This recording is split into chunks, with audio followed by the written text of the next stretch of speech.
Iran Israel সংঘাতের এক সপ্তাহ হতে চলল। 5 দিন ধরে একটানা বিমান, বোমা, ড্রোন আর মিসাইল দিয়ে চলছে হামলা পাল্টা হামলা।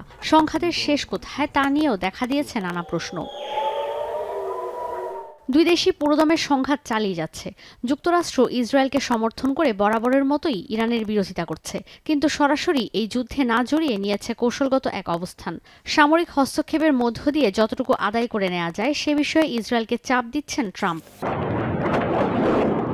ইসরায়েলের সামরিক সূত্রের বরাত দিয়ে মার্কিন সংবাদ মাধ্যম সিএনএন-এর বিশ্লেষণ বলছে, ইসলামিক প্রজাতন্ত্রের পরমাণু আর ব্যালিস্টিক মিসাইলের হুমকি পুরোদমে শেষ করে দিতে চায় তেল আবিব। হুমকি মোকাবিলায় সামরিক চাপ কতদিন অব্যাহত থাকবে তার কোনো নিশ্চয়তা নেই। কেসারেন শেকড় থেকে শিখরে।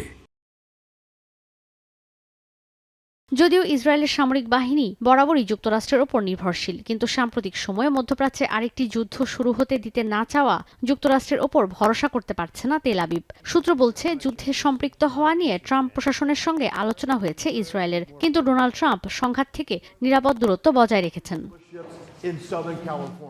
বিশ্লেষণ বলছে, ইরানের পরমাণু বিজ্ঞানী ইউরেনিয়াম সমৃদ্ধকরণ কেন্দ্র ধ্বংস করে ফেললেও দেশটির পরমাণু সক্ষমতা এখনও পশ্চিমাদের ধারণার বাইরে। ফোর্দোর মতো কোনো কোনো পরমাণু কেন্দ্রের অবস্থান মাটির গভীরে। যুক্তরাষ্ট্রের সামরিক সহায়তা, আগ্নেয়াস্ত্র ছাড়া ইসরায়েল যত চেষ্টাই করুক, যুদ্ধ দীর্ঘায়িত করলেও ইরানের দীর্ঘমেয়াদী ক্ষতি করতে পারবে না তারা।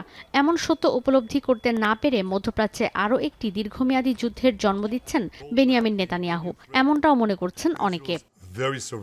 ইসরায়েল বরাবরই বলে আসছিল, ইরান যেন পরমাণু অস্ত্র তৈরি করতে না পারে সেই সতর্কবার্তা হিসেবে প্রথম হামলা চালিয়েছিল তেল আবিব। কিন্তু মধ্যপ্রাচ্যের নতুন এই সংঘাত মোড় নিয়েছে অন্যদিকে।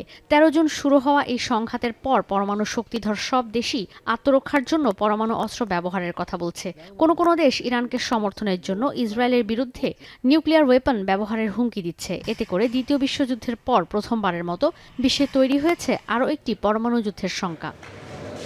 ঈশিতা ব্রহ্ম, এখন বিশ্ব।